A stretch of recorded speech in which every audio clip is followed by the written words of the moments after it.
Bom, e a derrota para o Palmeiras, né, teve várias nuances, rapaziada, mas a principal é a postura infeliz de Alan Franco. A partida do São Paulo, rapaziada, foi péssima, né? A do Alan Franco também foi ridícula. Após a partida se encerrar, ele simplesmente fez isso aí, ó. O cara perdeu feio, falhando feio no terceiro gol do Palmeiras, tá? Falhando feio e sai sorrindo com o adversário. Uma postura digna de quem não está nem aí para o clube. Uma postura de um jogador que está acomodado, de um jogador que não liga para a derrota, que não liga nem para o erro que ele cometeu no terceiro gol. O cara tá cagando e andando. É mais um jogo que o Alan Franco não joga nada, um jogo que ele falha e ele sai rindo. Essa postura do Alan Franco, essa imagem, é um tapa na cara do torcedor São Paulino que tá sofrendo há tanto tempo. Claro que essa postura iria irritar o torcedor tricolor nas redes sociais. Os caras estão cagando pra derrota. E tem gente que ainda acha que a culpa é do Crespo. Não, Crespo tá errado, o Crespo quer... O que você achou da postura do Alan Franco? Comente aqui abaixo que eu quero saber a sua opinião, tá? Bom, pivô do caso de venda ilegal do camarote do Morumbi peidou na farofa, hein, rapaziada? A tal da Adriana havia processado a Carolina Casemiro, alegando que a Carolina teria roubado os ingressos do camarote. Detalhe, o camarote nem é dela, não era nem pra ser comercializado, é um camarote que não é comercializado no Morumbi dia de shows, tá? Como o Jack mesmo já tinha dito pra Adriana, tudo era fictício, não existia, era tudo clandestino. Eis que nos últimos dias a Adriana retirou o processo contra a Carolina. Mara Casares e Douglas Schwartzman já haviam pressionado a Adriana para retirar esse processo. Tá tudo aí naqueles áudios lá, 40 minutos de áudio, tudo com contexto. Na ocasião, a Adriana disse que não retiraria o processo de cara, pois teria que conversar com seus advogados, mas acabou que finalmente ela retirou o processo, né, rapaz? A defesa da Adriana afirma que não teve nada a ver com a desistência, né, a retirada do processo, não teve nada a ver com a pressão de Mara e Douglas Schwartzman, tá? Mas sim, uma forma diferente ali de conduzir toda a situação. Douglas Schwartzman, que está na mira da polícia novamente, né? Foi instaurado nos últimos dias um inquérito policial para apurar o possível crime de coação, supostamente cometido por Mara Casares e Douglas Schwartzman, o Jack. Se avançar mais as investigações, não terá escapatória para Douglas e para Mara Casares, principalmente para o Douglas, porque o áudio é bem explícito o quanto que o Douglas coage a Adriana. O tom de voz é um negócio assim assustador, de mafioso, mano. O bagulho tem que ser muito imbecil mesmo, né? O Rafinha já chega ali, será importante pra blindar o elenco, né? Ele também ajudará o Crespo na promoção dos moleques da base e tal. Vamos fazer uma trinca, né? Rafinha, Crespo e Alan Barcelos, que foi promovido ali, que vai trabalhar no CT da Barra Funda, mesmo sendo técnico do Sub-20. A ESPN apurou nomes ali dos principais atletas da base que serão promovidos nos próximos dias. Os escolhidos foram Igor Felisberto, lateral direito, meio-campista Jordan e o atacante TT. O trio passará a integrar o elenco aí do São Paulo, né? Já nos próximos dias, eles estão de folga por conta da Copinha, vão se reapresentar logo após a partida do São Paulo contra o Flamengo. Nomes como Nicolas, Pedro Ferreira e também do Paulinho já foram integrados, promovidos anteriormente, tá? A ESPN não cita, mas o Matheus Ferreira também deve ser promovido em breve. Agora, o que joga de bola esse tal de Jordan é um absurdo. Ele, o Matheus Ferreira, os moleques são muito bons. Não tem por que o São Paulo ficar insistindo em tal de Alan do Flamengo, não. Põe a molecada pra jogar, porque essa molecada joga muita bola, tá? Olho neles, dificilmente reforços chegarão, a base deve ser mais utilizada. Não porque o Crespo quer, mas sim porque não tem outra opção. É praticamente uma obrigação do Crespo colocar a molecada da base, porque não vai chegar os reforços que ele tanto quer. Porque se chegasse, ele iria cagar pros moleques do São Paulo, né? E o São Paulo anunciou oficialmente a venda de Rodriguinho. O jovem agora é jogador do Bragantino, que pagou 3 milhões de dólares pela compra do meia. O clube detalhou ali a operação, né, como forma de transparência. O São Paulo recebeu 2 milhões e meio de dólares à vista e receberá o restante em janeiro do ano que vem. O clube do Morumbi ainda manteve 20% dos direitos econômicos do atleta numa futura venda. Não é mais valia, é direitos econômicos mesmo. Além do valor da venda, há uma cláusula ali que pode render mais grana ao tricolor, por bônus ali condicionado ao desempenho do atleta. Pelo tricolor, o Rodriguinho fez ali 53 jogos no time principal, marcou 2 gols e deu 3 assistências. Lembrando que em setembro do ano passado a gestão Casares falava em vender o Rodriguinho por 25 milhões de euros. Acabou que agora tá vendendo por 3 milhões de euros e foi a gestão Casares que encaminhou inclusive, tá? Na verdade foi dólares, né? 3 milhões de dólares. São Paulo queria 25 milhões de euros e vendeu por 3 milhões de dólares. O dólar tá menor, O dólar tá mais baixo que o euro. Agora, oficial, o Rodriguinho é do Bragantino, vem na fechada. O valor de 2,5 milhões de dólares, o São Paulo já embolsou, que já tá pago pelo Bragantino, será utilizado aí para quitar os atrasados com o elenco do São Paulo, tá? Ao menos uma folha aí salarial já será abatida, né? E o São Paulo segue no mercado em busca de novos reforços, né? Uma das prioridades aí da diretoria são paulina é o setor ofensivo. O clube negocia com o Kevin Zenon, tenta Julian Fernandes, que está praticamente descartado, mas o Crespo insiste para que a diretoria insista na contratação, já que há um avanço do Julian com o Rosário Central, mas não há assinatura do contrato. Ambas seriam por empréstimo, mas é algo bem complicado. Enquanto isso, tem jogador ali louco para vir para o São Paulo, e o São Paulo está panguando. O Julian Palacios deseja fechar com o clube do Morumbi. Ele tem como plano de carreira vestir a camisa do São Paulo, tá? Esse desejo chegou aos ouvidos da comissão técnica da diretoria tricolor, e a partir daí, o São Paulo passou a monitorar a situação de Julian Palacios. O meia de 26 anos de idade agora pertence ao União Santa Fé da Argentina. Ele tem contrato com o clube até o final dessa temporada. Julian é meia armador, mas pode jogar também pelas duas pontas, né, pelos dois lados do campo. Seu valor de mercado é 1 milhão de euros neste momento. Julian, que teve uma passagem pelo futebol brasileiro pelo Goiás, jogou muita bola contra o próprio São Paulo, inclusive. Ele quer muito vir para o São Paulo. O clube do Morumbi passou a monitorar a situação do atleta, mas ainda não abriu negociação pelo jogador. Você aceitaria Julian Palacios no São Paulo? Comente aqui abaixo. É muito bom jogador, inclusive sempre que eu posto alguma coisa no meu Instagram, ele vai lá e curte, né, story, vai lá e curte, ele me acompanha, ele me segue lá, eu sigo ele também, e tudo que eu posto do São Paulo ele curte, ele dá o like, ele já falou para vários amigos, colegas ali, aqui da mídia alternativa, de portais de notícias do São Paulo, que ele quer jogar no São Paulo. O São Paulo tá panguando aí há muito tempo, pô, 26 anos, tem muita linha pra queimar e tem muito talento, muita qualidade técnica. Olho nele, A melhor tá? contratação do São Paulo na janela, e eu não tô falando de jogador, eu tô falando do Rafinha. E nesse vídeo eu vou trazer um bastidor aqui, que na minha opinião diz muito sobre a liderança do Rafinha. Eu vou trazer a minha opinião e vou trazer informação sobre isso. Mas é um cara que agrega muito ao São Paulo, ao futebol. Rafinha no São Paulo! Sejam bem-vindos ao meu canal, galera. Vamos lá. Primeiro, o Rafinha é um cara que, na minha opinião, ele sempre tem que estar no futebol. Seja no Bayern de Munique, seja no Flamengo, seja no São Paulo. Ele é um cara muito respeitado em todo lugar, cara. Qualquer lugar do mundo que o Rafinha jogou, que ele passou, você vai perguntar sobre o Rafinha, ele vai ser respeitado. Porque é um cara íntegro, é um cara confiável, é um cara líder, é um baita jogador, um baita profissional. Então é um cara que tem o respeito de todo mundo. Algo que é raro, cara. Querendo ou não no futebol atual, o jogador que passou por vários clubes, por diversos clubes, ele tem o respeito, cara. Ele tem o respeito em todo lugar. É um cara que eu vou contar uma história aqui de bastidor também, porque quando ele me falou aquilo, quando eu escutei aquilo do Rafinha, e quando eu tive aquela experiência com o Rafinha ali no momento, mudou muito minha visão sobre ele, além do que eu já respeitava, né? Mas eu passei a respeitar ainda mais o Rafinha, tá? Mas antes, na minha opinião, diz muito também sobre o jogador, ex-jogador, né, no caso, mas sobre a pessoa, sobre o profissional. Quando ele tá empregado em um dos maiores grupos de comunicação do mundo, depois de uma carreira maravilhosa no futebol, que ele não precisa provar mais nada pra ninguém, ele tá ali, querendo ou não, agora tem um conforto maior ali, de não ter mais o dia a dia, aquela dor de cabeça no futebol, que é instável, uma hora tem uma coisa, outra hora outra. Ele não tinha mais isso. E aí quando ele resolve largar aquilo, entre aspas, claro, o Grupo Globo, um grupo gigantesco de comunicação, claro, pra vir pro São Paulo em crise, diz muito sobre ele, cara. Diz muito, mas ele vai ganhar mais do São Paulo. Cara, o Rafinha já fez a vida dele financeira, a vida do filho, talvez a vida do neto, jogou anos e anos na Europa, veio pro São Paulo ganhando um salário alto também, jogou no Grêmio. Então, assim, com certeza não foi dinheiro que moveu o Rafinha nesse momento. Foi algo maior. E o Rafinha sempre declarou que é São Paulino de criança, que ama o clube, foi campeão pelo São Paulo, né, da Copa do Brasil e também da Supercopa. Então diz muito sobre a pessoa, sobre o líder, sobre o profissional, quando ele resolve sair de uma profissão que hoje seria mais confortável para ele, até caiu minha lapela aqui. Fiquei na pausa aí porque a lapela caiu, mas diz muito quando ele sai justamente da Globo agora pra vir comandar o São Paulo, o vestiário de São Paulo em crise, e eu valorizo muito isso. Sobre bastidor, tá?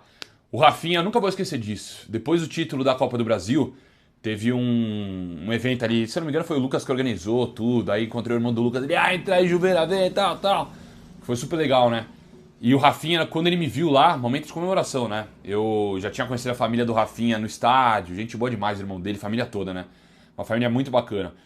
Mas o Rafinha, ele grudou ali, comemoração, tá? O cara tava comemorando. Ele grudou, assim, me segurou assim e falou assim, moleque, deixa eu te falar um negócio, daquele jeito do Rafinha. Ele falou durante uns 3, 5 minutos, não sei. Mas foi super gente boa, ele falou assim, cara, segue teu caminho, tal, tal, tal, tal, tal, tal. Só que, ó, vou dar um toque pra vocês da nova geração, enfim. Se for bater, bate em mim. Poupa a molecada. Essa molecada é boa pra caramba, tá subindo, precisa de confiança. Hoje cada vez mais, daí falou algo de rede social, tem rede social aqui, ali, tal, tal, tal. Bate em mim. Se for pra bater, bate em mim. Eu tenho casca pra tomar porrada. Dá uma segurada com a molecada, tal, tal, tal. E, cara, quando o Rafinha falou isso, eu falei, pô, cara, você é fera. Vocês entenderam o que eu queria falar. Porque quando o cara chega assim, no momento de comemoração, depois de um título, ele bate no peito ali. Não precisava, né, cara? Ele chega e fala assim, bate em mim. Eu quero receber porrada, se for pra receber porrada. E eu não sou um cara crítico, né? Quem me conhece aqui sabe que... quem me conhece sabe. Mas, pô, eu não sou um cara de ficar conectando, de muita crítica. Eu critico quando acho que tem que criticar, inclusive diretoria, inclusive treinador, claro. Só que eu não tenho esse perfil corneteiro. E aí quando vê o Rafinha e fala aquilo, bate em mim, deixa a molecada tranquila, diz muito sobre o profissional, cara. Diz muito sobre o cara que ele é, sobre o líder que ele é, sobre como ele agrega no vestiário, como ele é importante pra molecada no clube. Então eu valorizo muito um jogador que estava no emprego que hoje era mais confortável pra ele, que era comentarista, ia comentar talvez a Copa do Mundo, tava ali no momento legal. E ele larga aquilo hoje pra assumir um clube em crise, um clube que corre risco de cair no Paulista. Um clube que, na minha opinião, corre risco de cair no Brasileiro, um clube que acabou de derrubar o presidente. Eu valorizo muito isso. E o Rafinha, o que eu posso falar também, muitos jogadores pediram o Rafinha, né? Eu sei de jogadores que inclusive já tinham falado com o Rafinha, né? Assim, irmão, precisamos de você aqui, tal, tal, tal.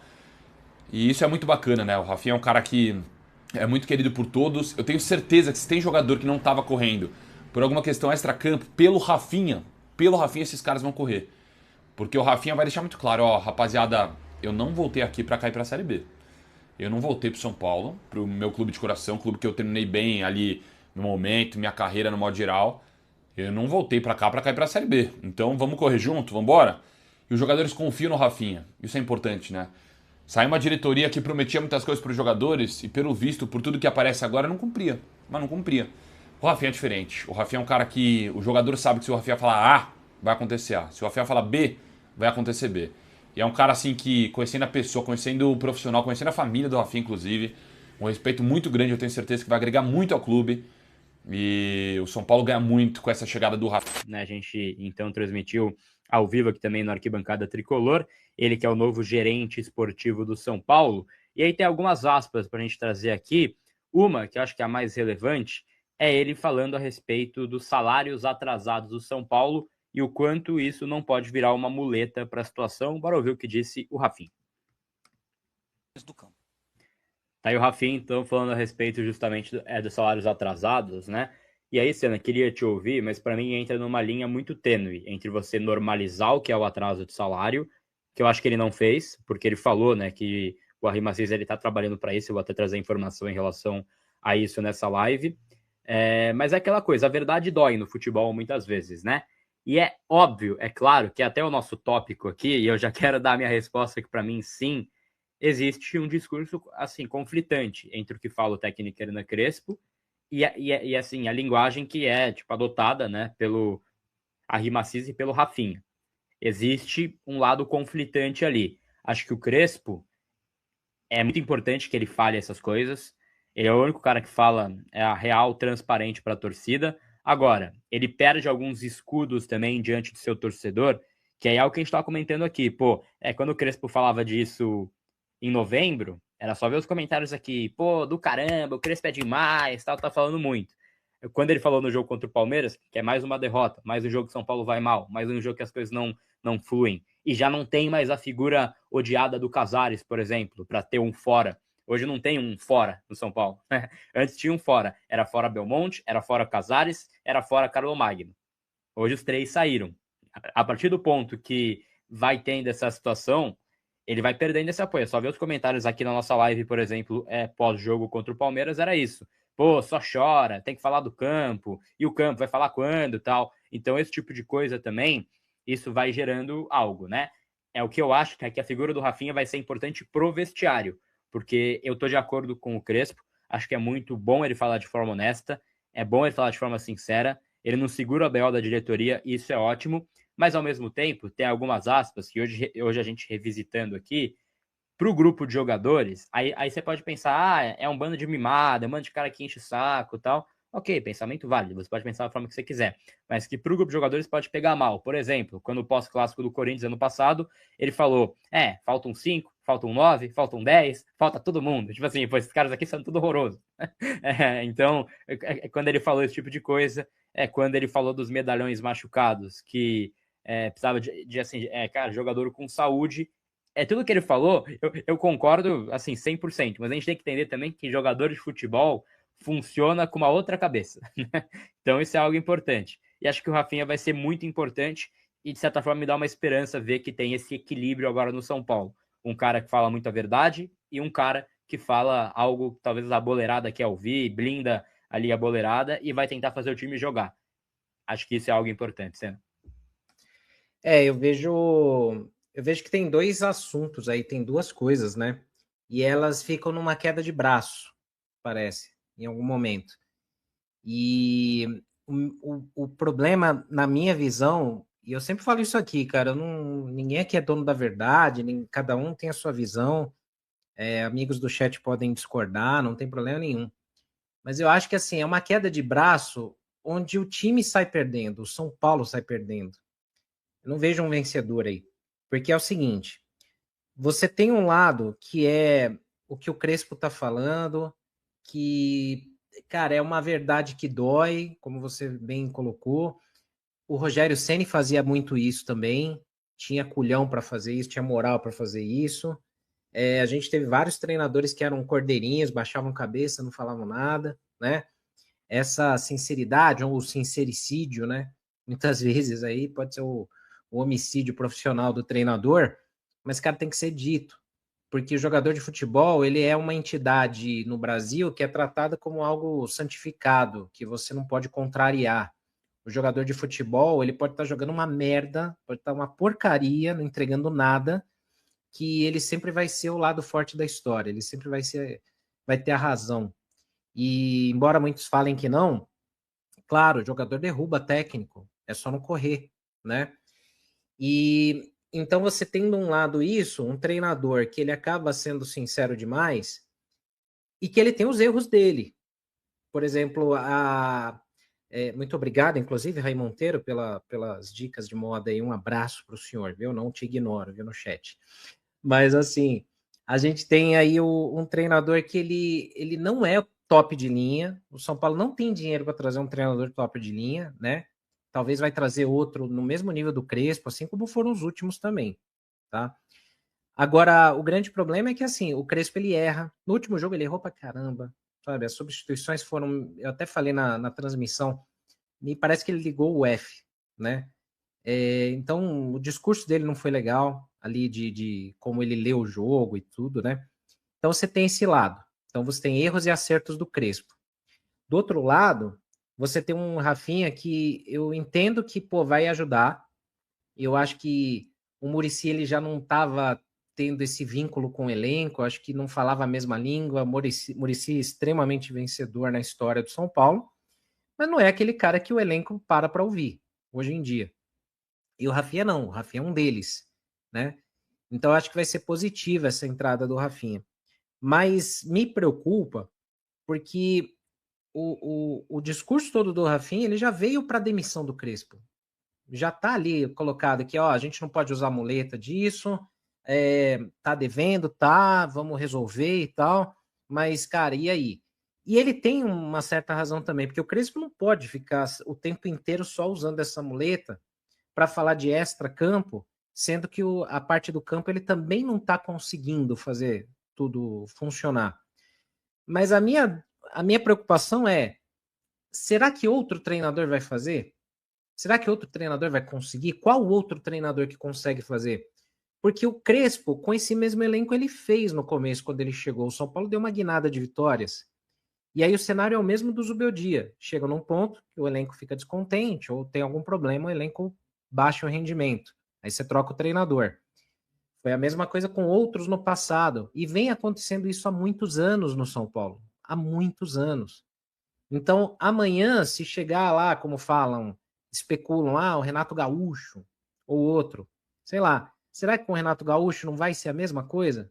começa bem, dá uma guinada, ganha alguns jogos, o São Paulo escapa de rebaixamento no Paulista, começa bem o Brasileiro, no meio da temporada, puta, aí começa a cair o rendimento, o elenco fica meio puto da vida porque o Renato Gaúcho vai jogar futevôlei depois de uma derrota num clássico, que ele tá de folga, aí ele dá entrevista porque o Renato Gaúcho, eu tô chutando o Renato Gaúcho aqui, tá, usando como exemplo, e o Renato Gaúcho não é um cara amiguinho demais, ele vai falar o que tiver que falar também, se ele for o treinador um dia, né?